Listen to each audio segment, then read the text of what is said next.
السر والفضل وثم طبعا محمد الملك وجعل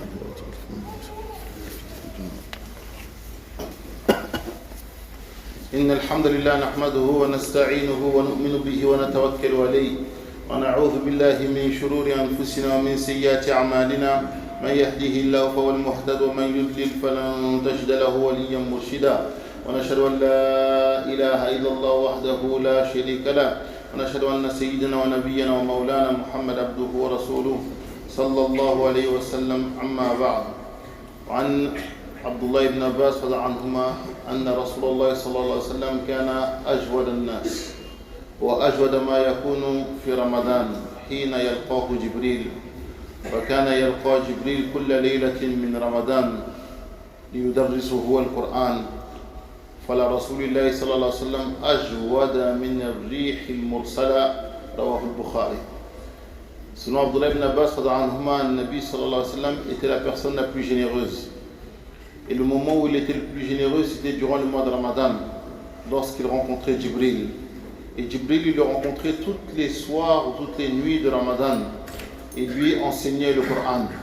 À ce moment-là, le prophète sallallahu alayhi wa sallam était plus généreux que le rih, c'est-à-dire le vent qui souffle le bien partout, rapporté par Al-Bukhari.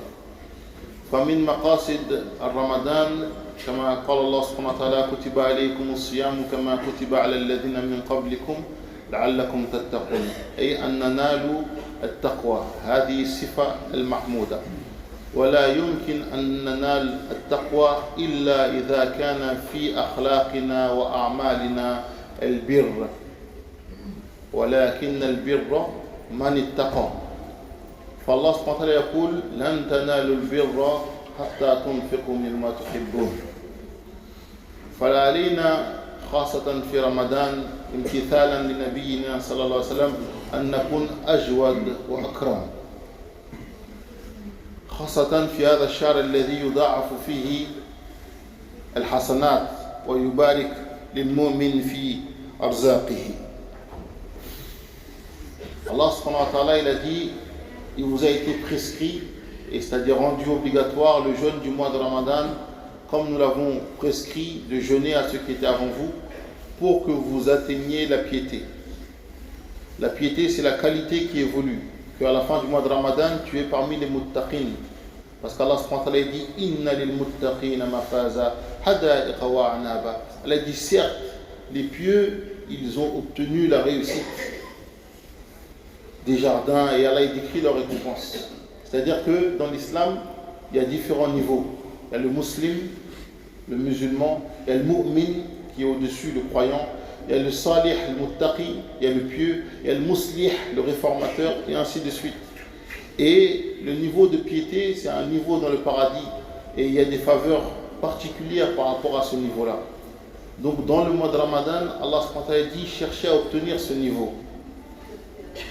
Et il dit aussi, vous ne pourrez pas atteindre ce niveau sauf si vous avez certaines actions dans votre vie. Ces actions-là, Allah l'a appelé el-birr, le bien, dans le sens de la dépense. Allah dit, walakin al-birra man ittaqa. C'est-à-dire le bien, c'est ceux qui ont la piété, qui arrivent à faire ce qui est le bien. Et ce bien dont on parle, c'est être généreux. Le premier niveau, c'est hada'i al-huquq. Donner à chaque personne son droit. Ça, c'est obligatoire. C'est la base. Mais au-dessus de ça, il y a al-joud. Al-joud, c'est la générosité. C'est au-dessus de hada'i al-huquq. C'est-à-dire que tu es généreux, tu donnes plus.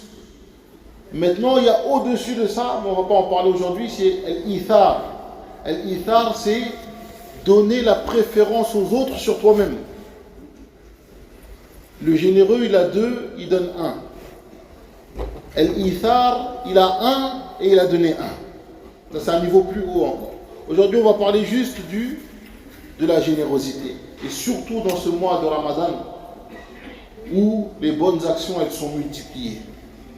ويقول النبي صلى الله عليه وسلم الذي يريد أن ينفق أي نفقة في سبيل الله أن يبدأ بما يعوده الأقرب فالأقرب.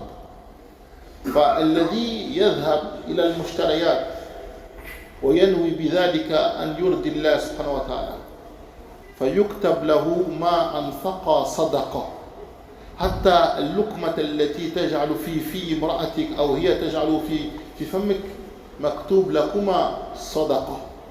فالنية هي التي تميز بين العادة والعبادة. بعض الناس يصومون لفقدان الوزن، فهذا ما عندهم أجر عند الله سبحانه وتعالى، هو نيته الرياضة. وبعض الناس يصومون ليتقربون إلى الله سبحانه وتعالى، فنيتهم تختلف.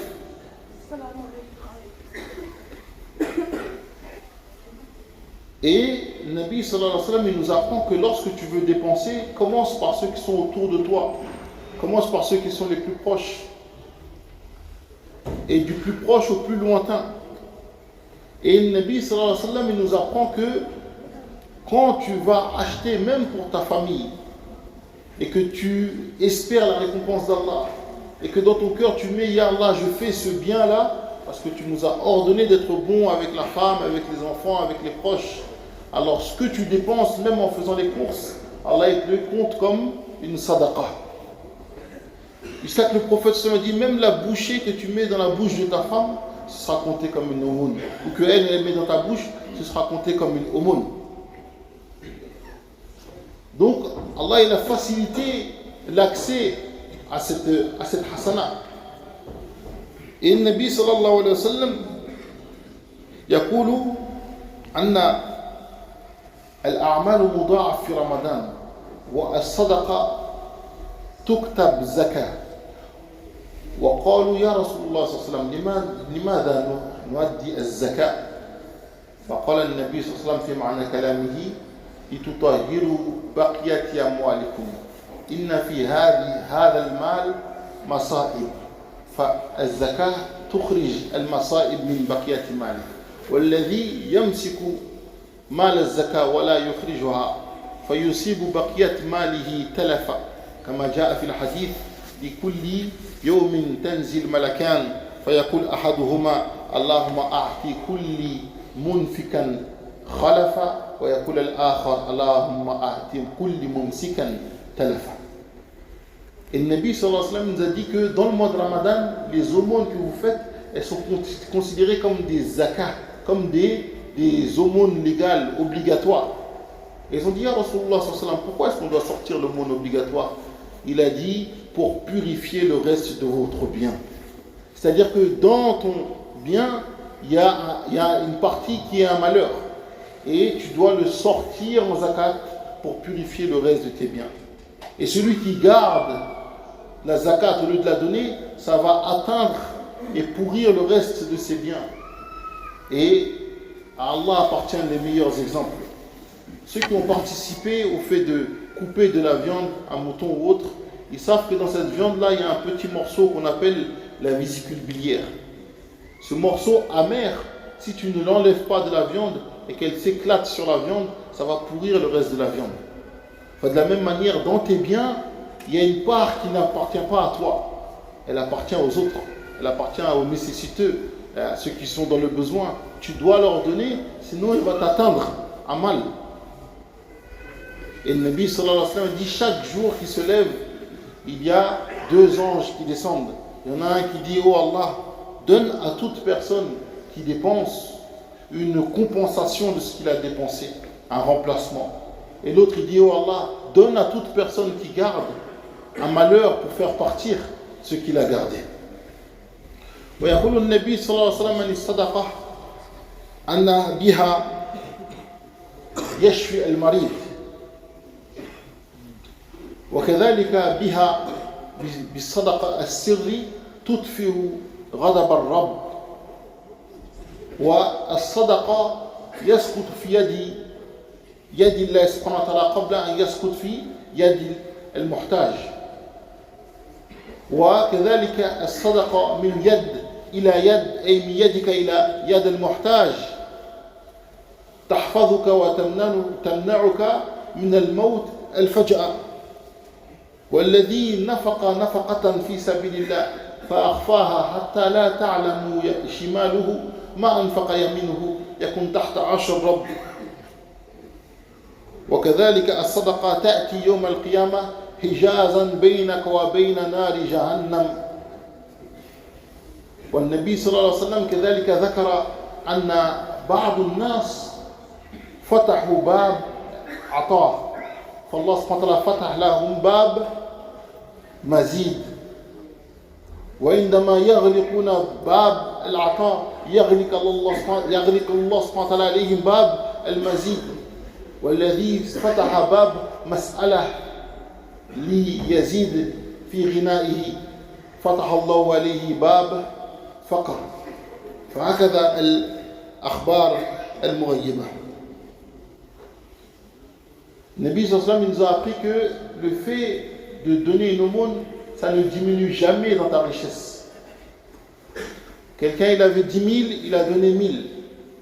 Allah, il fait que ce qu'il pouvait faire avec les 10 000 là, il pourra toujours le faire même après qu'il ait donné 1000. Ma naqasa sadaqatun min mal. Jamais l'aumône, elle diminue dans une richesse. Et le prophète sallallahu alayhi wa sallam, il dit la vérité, il n'a jamais menti. Même les Quraysh qui ne croient pas en lui, ils disaient, cet homme, on a vécu avec lui 40 ans. Il n'a jamais menti au sujet de quelqu'un. Comment est-ce qu'il va mentir au sujet d'Allah? C'est pas possible. Enfin, quand quelqu'un il dépense, ça ne diminue pas dans sa dépense. Ça ne diminue pas dans ce qu'il a. Son pouvoir d'achat, il reste le même, bi'idhnillah. Et le prophète sallallahu aussi, il dit, l'aumône, avec ça, ça guérit le malade. Quelqu'un, il est malade, et toi, tu mets l'intention, Ya Allah, avec cette aumône, guéris-le. Ça augmente sa guérison. Quand tu fais sadaqa, ça tombe dans la main d'Allah avant de tomber dans la main du demandeur. Aïcha radhiyallahu anha, elle a vu le prophète sallallahu alayhi wa sallam mettre du parfum sur de l'argent avant de le donner. Elle a dit, pourquoi tu fais ça? Il a dit, parce que ça tombe dans la main d'Allah avant de tomber dans la main du pauvre. Un pauvre aussi, il est venu à la porte pour demander, et le Nabi sallam, il s'est levé pour aller lui donner. Ils ont dit, donne-nous, on va le donner à ta place. Il a dit non, le fait de donner de main en main, ça préserve de la mort soudaine. Ça préserve de la mort soudaine. Et dans un hadith, le Nabi sallallahu alayhi wa sallam, il dit, l'aumône qui est faite secrètement, elle éteint la colère d'Allah subhanahu wa ta'ala. Et dans un autre hadith, l'aumône que tu donnes avec ta main droite tellement discrètement que même ta main gauche elle n'a pas vu ce qu'il y avait dans ta main droite, par elle tu te retrouves sous le trône d'Allah subhanahu wa ta'ala dans la protection. Et le Nabi sallallahu alayhi wa sallam aussi il dit que celui qui ouvre une porte de don, il dit par exemple à partir d'aujourd'hui je vais commencer à donner à telle personne ou à tel groupe de personnes, Allah il lui ouvre une porte de plus, c'est-à-dire Allah subhanahu wa ta'ala va lui rajouter plus sur ce qu'il devait avoir, parce que toi tu as ouvert une porte de don, Allah il ouvre une porte de plus, et le jour où toi tu arrêtes, Allah aussi il arrête de te donner le plus. Et le Nabi sallam dit, celui qui ouvre une porte de mendicité pour devenir de plus en plus riche, il commence à demander aux gens, Allah il ouvre une porte de pauvreté. C'est-à-dire ça rentre par là et ça sort de l'autre côté. Et le Nabi sallallahu alayhi wa sallam, il est rentré chez Bilal radhiyallahu anhu et il a vu des petits tas de dattes. Il a dit, c'est pourquoi ça Bilal? Il a dit, c'est quand tu m'envoies des invités, comme ça je leur donne. Donc j'attends le jour où tu m'envoies, j'ai préparé pour eux. Le prophète sallallahu alayhi wa sallam a dit, Unfiq ya Bilal, wala takhsha min dhil arshi iqlala. Dépense au Bilal et ne crains pas de celui qui détient le trône qui va te mettre en pénurie. Ne crains pas. أقول قولي هذا واستغفر الله لي ولكم استغفروه إنه هو الغفور الرحيم. آمين. الحمد لله وحده والصلاة والسلام على من لا نبي بعده. وفي الحديث الذي ذكرت في البداية أن جبريل كان يلقى النبي صلى الله عليه وسلم كل ليلة من رمضان فيدرسه القرآن. أي هذا يدلنا على أن النبي صلى الله عليه وسلم كان يزيد على ما كان عليه من ترتيب قراءة القرآن ودرس القرآن. فكذلك على كل واحد منا أن يزيد في رمضان. لا يكون قراءتك مثل قراءة خارج رمضان يكون أكثر من ذلك امتثالا للنبي صلى الله عليه وسلم. Et dans le hadith que j'ai évoqué au début, il est dit que Jibril alayhi salam, il vient tous les nuits de Ramadan pour enseigner le Coran au prophète sallallahu alayhi wa sallam et lui faire réviser. Donc cela indique que pendant le mois de Ramadan, le prophète sallallahu alayhi wa sallam, il faisait plus que ce qu'il faisait d'habitude au sujet du Coran. Ce qui est connu dans la sunna, c'est que le prophète sallallahu alayhi wa sallam et ses compagnons ils terminaient le Coran tous les 6 ou 7 jours. Mais dans le Ramadan, il faisait plus que cela. Donc chacun d'entre nous, par rapport à ce qu'il lit d'habitude, il doit faire plus si vraiment il suit le prophète sallallahu alayhi wa sallam. ويقول النبي صلى الله عليه وسلم في حديث أن الله سبحانه وتعالى يقول في حديث قدسي من شغله القرآن عن ذكري ومسألتي أعطيته أفضل ما أعطي السائلين فضل كلام الله على سائر الكلام كفضل الله على مخلوقاته. النبي صلى الله عليه وسلم dit dans son hadith que Allah subhanahu wa ta'ala dit celui qui a été tellement occupé avec le Coran, qui n'a pas trouvé de temps pour faire mon dhikr ou pour me demander des choses, je lui garantis de lui donner plus que ceux qui me demandent des choses. La prééminence, la valeur des paroles d'Allah sur le reste des paroles, c'est comme la valeur d'Allah sur le reste de ses créatures. ففرصة في رمضان للذي لا يعرف القراءة أن يتعلم كيف يقرأ العربية، يقرأ رسالة رب سبحانه وتعالى. كم من الناس فتحوا شركات، سافروا، تعلموا اللغات، ولكن حتى الآن لا يعرف كيف يقرأ القرآن. ليس من نقصان في العقل ولكن نقصان في الرغبة. أنا أعلم بعض الناس تعلموا القراءة في 3 أيام أو 4 أيام، أعرفهم يعني أمامي صار. فالذي فاق فليفيق في رمضان ويتعلم كيف يقرأ القرآن. والذي صعب عليه أن يتعلم القراءة فيمكن له أن يحفظ القرآن بالسماع. صحابية قالت إني تعلمت من النبي صلى الله عليه وسلم سورة قاف من كثرة قراءته هذه سورة يوم الجمعة. ويكون لكل مؤمن مسلم في نيته أن يحفظ القرآن، لأن حافظ القرآن يحشر يوم القيامة في مكان عالي يكرم أبويه ويدخل الجنة ويقال له اقرأ وارتقي فيكون في نية كل واحد منا يشفع لك القرآن يوم القيامة، يكون مؤنسا في قبرك. وجاء في الحديث الذي ينوي حفظ القرآن ويموت قبل ذلك يرسل الله سبحانه وتعالى ملك في قبره يحفظه القرآن حتى يحشر يوم القيامة مع الحفاظ. وأكثر ما يكون القرآن في قلبك أكثر ما يكون نور ويخرج منك الظلمات. يقول النبي صلى الله عليه وسلم مثل صاحب القرآن، يقول النبي صلى الله عليه وسلم الذي ليس في جوفه شيء من القرآن كالبيت الخرب، البيت الذي تجد فيه الأقارب، تجد فيه الجن. الذي يحس بمس أو جن يحفظه القرآن يخرج هذا الجن منه بفضل الله سبحانه وتعالى. والذي لا يستطيع أن يتعلم لا القراءة ولا يحفظ القرآن بالسماع فينوي أنه يحضر في صلاة التراويح من أوله إلى آخره. فرصة، كم فرص في بقية السنة لتسمع القرآن من أوله إلى آخره. وإياك واحذر أن نفسك تلعب معك. بعد أيام بسيط تقول نفسك الأمس صلينا مع الإمام من أوله إلى آخره، اليوم عطلة، اليوم نستريح. أو يقول أنا تعبان غدا أشتغل، وتجده بعد صلاة التراويح أمام المسجد أو في الحي واقفا يتحدث مع صديقه. هذا الوقوف لو أنفقتها في الصلاة لكان خيرا لك. أو نفسه تقول اليوم تعبت كثير، تعبت، عود إلى البيت وتنام، وبعد ساعتين تجده أنه ينظر في تلفاز. فنحذر على أنفسنا لأن النفس تأمر بالسوء. Et c'est une occasion, le mois de Ramadan, pour apprendre à lire l'arabe. Combien de personnes ils ont ouvert des sociétés, ils lisent des lettres, ils sont diplômés, ils ont voyagé, ils ont appris des langues, mais ils n'arrivent pas à apprendre l'arabe. Ce n'est pas par un manque de connaissances, d'intelligence, c'est par un manque de motivation. Moi j'ai connu des personnes devant moi qui ont appris à lire en 3 jours, en 4 jours, les lettres, coller les lettres, commencer à lire. Donc chaque musulman, il doit chercher à apprendre à lire le Coran, la lettre d'Allah subhanahu wa ta'ala. Aller à la source, pas juste les traductions et ça suffit. Non, va à la source, comme d'autres qui sont partis à la source. Et ça doit être dans l'intention de chacun d'entre nous de mémoriser tout le Coran. Parce que ceux qui mémorisent le Coran, ils font partie des gardiens du Coran. C'est une personne importante auprès d'Allah, qui est connue auprès d'Allah, qui est élevée auprès d'Allah. Quand elle sort de sa tombe, le Coran, il le rencontre sous une apparence et il dit viens avec moi. Et il plaide pour lui, c'est-à-dire il te défend. Ton avocat au jour du jugement, c'est le Coran. Et on donne à tes deux parents des couronnes de lumière. Et on dira, monte les degrés du paradis en récitant le Coran.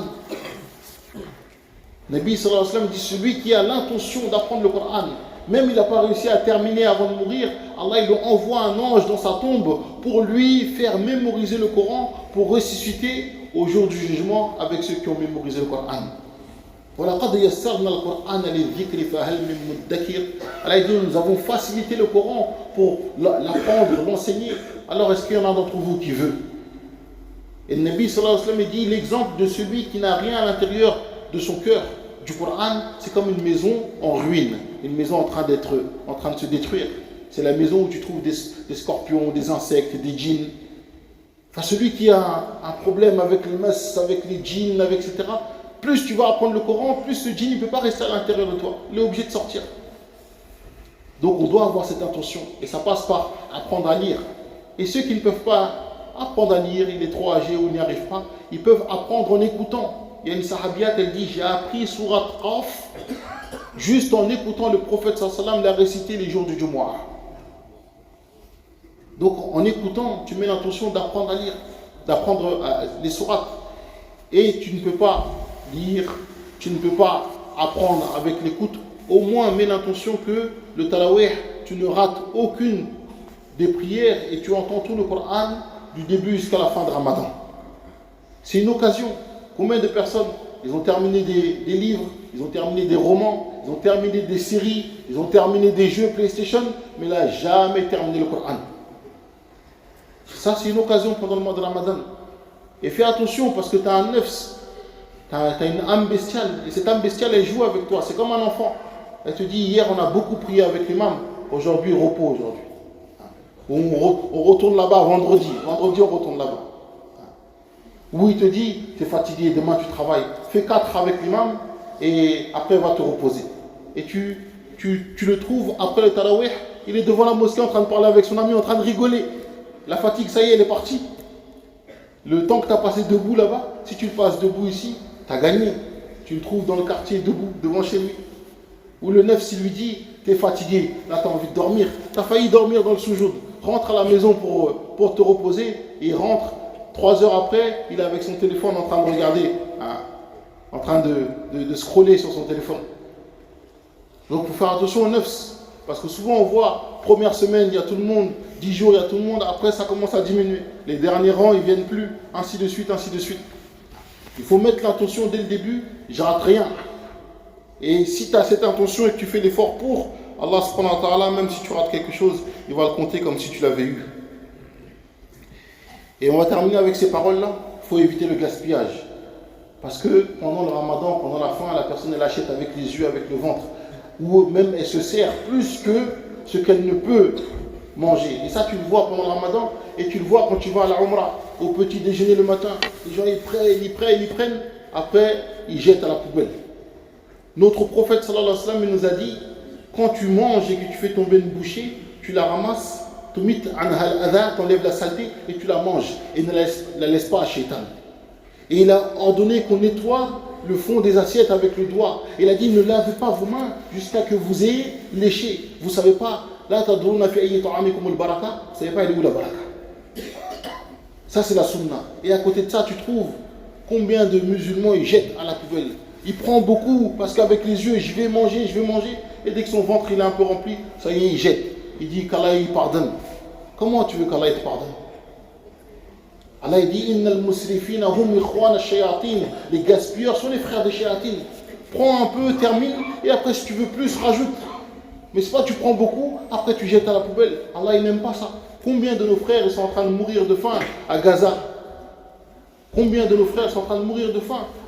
Que ce soit les Rohingyas en Birmanie, que ce soit nos frères Ouïghours en Chine, Que ce soit au Congo actuellement, combien de personnes sont en train de mourir de faim, mourir dans la guerre. Que ce soit en Syrie, dans les camps des réfugiés en Syrie, en Irak. Et toi, tu te permets de gaspiller la nourriture. Après, tu dis, oh Allah, aide les musulmans. Toi-même, tu ne les aides pas, les musulmans. Tu veux qu'Allah les aide. C'est pour ça qu'on doit faire attention au gaspillage. On doit aussi faire attention quand, par exemple, quelqu'un, il a volé le terrain de ton frère. Ton frère, il a des bons fruits. Il a des clémentines, il a des dattes. Et lui, il a volé le terrain de ton frère. Et il dit, tiens, je te vends les fruits à un très bon prix. Est-ce que tu les achètes? Est-ce que tu vas dire, ouais, c'est bien, j'achète? Non, c'est le terrain de ton frère, tu n'achètes pas. Tu ne dis pas, oh, il y a des bons prix ici, j'y vais aller, et c'est à côté. C'est le terrain de ton frère qui a été volé, et toi tu manges. Comment tu as dans ton ventre la nourriture qui a été volée, la nourriture qui a été prise avec injustice, et tu veux que ta doigt soit acceptée? Elle ne peut pas être acceptée. فأنا يستجاب له غذي بالطعام وملبسه ومشربه غذي بالحرام ومشربه حرام ومطعمه حرام فأنا يستجاب له. Comment Allah il va t'accepter alors que dans ton ventre il y a la nourriture qui a été volée? Et aussi, dernier point, on doit patienter sur les nouveaux qui viennent à la mosquée. Ils ne savent pas toutes les règles, il vient avec ses chaussures sur le tapis, etc. On doit patienter. On ne doit pas les faire fuir. Tu cries sur quelqu'un, peut-être à cause de ça, il ne revient plus à la mosquée. Et tout ce qu'il aurait dû faire, bah là, il le prend dans ton compte à toi. Donc, il faut faire attention. Le prophète dit « Bashiru wa la tunaffiru, yassiru wa la tu'assiru » Il dit « Annoncez les bonnes nouvelles et faites pas fuir les gens. Facilitez et ne rendez pas difficile. Qu'Allah subhanahu wa ta'ala nous fasse comprendre. ربنا تقبل منا انك انت السميع العليم وتب علينا انك انت التواب الرحيم ربنا اهد بنا واجعلنا سببا لمن يهتدى اللهم ارنا الحق حقا وارزقنا اتباعه وارنا الباطل باطلا وارزقنا اجتنابه اللهم اخنا المريض الذي طلب منا الدعاء اللهم اشفيه شفاء لا يغادر سقما اللهم اشفيه شفاء لا يغادر سقما يا رب الناس اذهب الباس واشفي انت شافي لا شفاء الا شفاؤك شفاء لا يغادر سقما اللهم انصرنا ولا تنصر علينا اللهم كن لنا ولا تكن علينا ارحم موتنا واشف مرضنا وتول امرنا واختم بالباقيات الصالحات اعمالنا واحشرنا في زمرة نبينا واهدي شبابنا وانصر اخواننا المستضعفين في غزة وانصر اخواننا المستضعفين في الهند وانصر اخواننا المستضعفين في الصين وانصر اخواننا المستضعفين في بورما وانصر اخواننا المستضعفين في العراق وسوريا وانصر اخواننا في مالي والسنغال اللهم انصر اخواننا في كونغو وفي الحروب يا رب العالمين ربنا اتنا في الدنيا حسنة وفي الآخرة حسنة وقنا عذاب النار وصلى الله على محمد وعلى اهله وصحبه وبارك وسلم قوموا الى صلاتكم راشدين.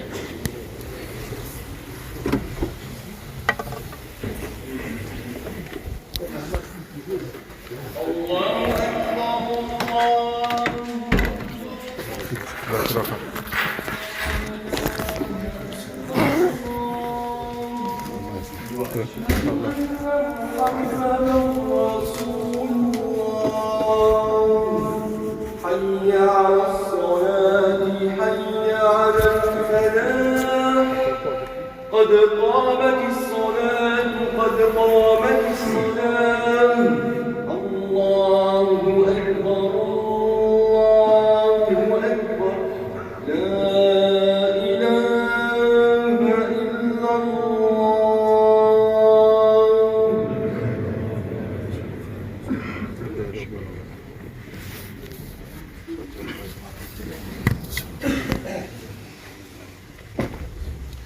Il y a un cheikh de la mosquée qui a l'intention de construire une mosquée au Sénégal et d'autres personnes aussi qui ont cette attention.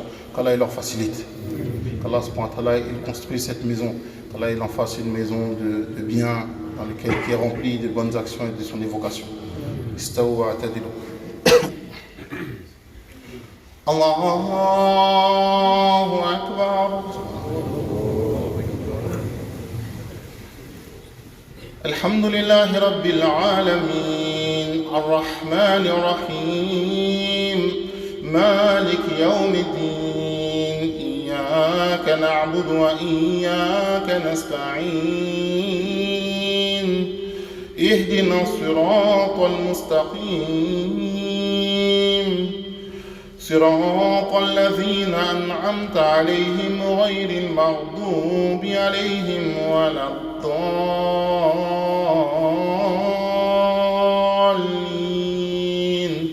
آمين. ويطعمون الطعام على حبه مسكينا ويتيما وأسيرا إنما نطعمكم لوجه الله لا نريد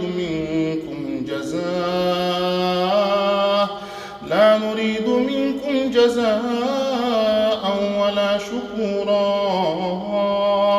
إنا نخاف من ربنا يوما عبوسا قمطريرا فوقاهم الله شر ذلك اليوم ولقاهم نضرة وسرورا وجزاهم بما صبروا جنة وحريرا. الله أكبر.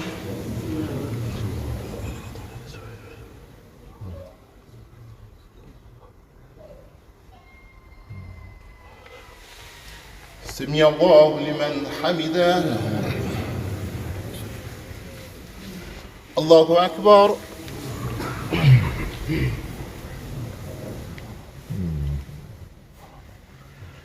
الله أكبر. الله أكبر.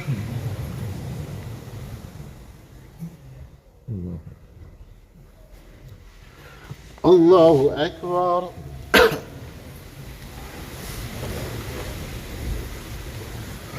الحمد لله رب العالمين الرحمن الرحيم مالك يوم الدين إياك نعبد وإياك نستعين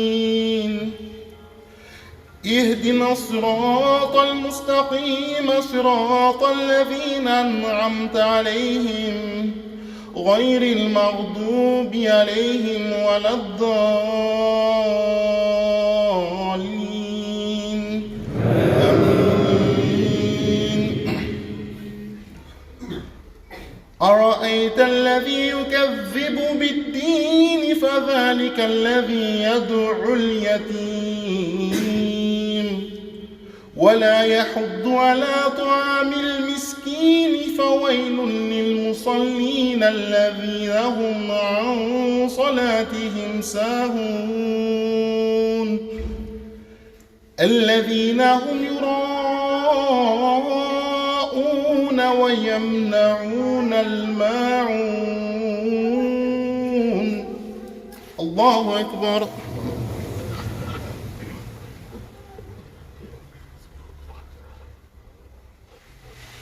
سمع الله لمن حمده.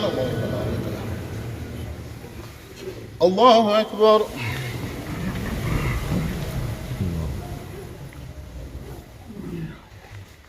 الله أكبر. الله أكبر. الله أكبر.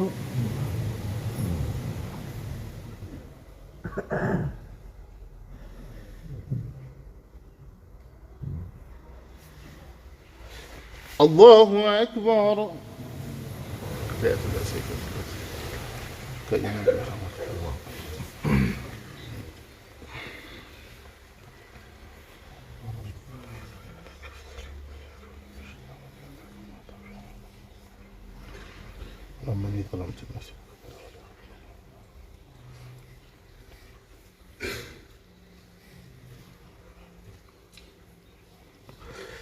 السلام عليكم ورحمة الله. السلام عليكم ورحمة الله.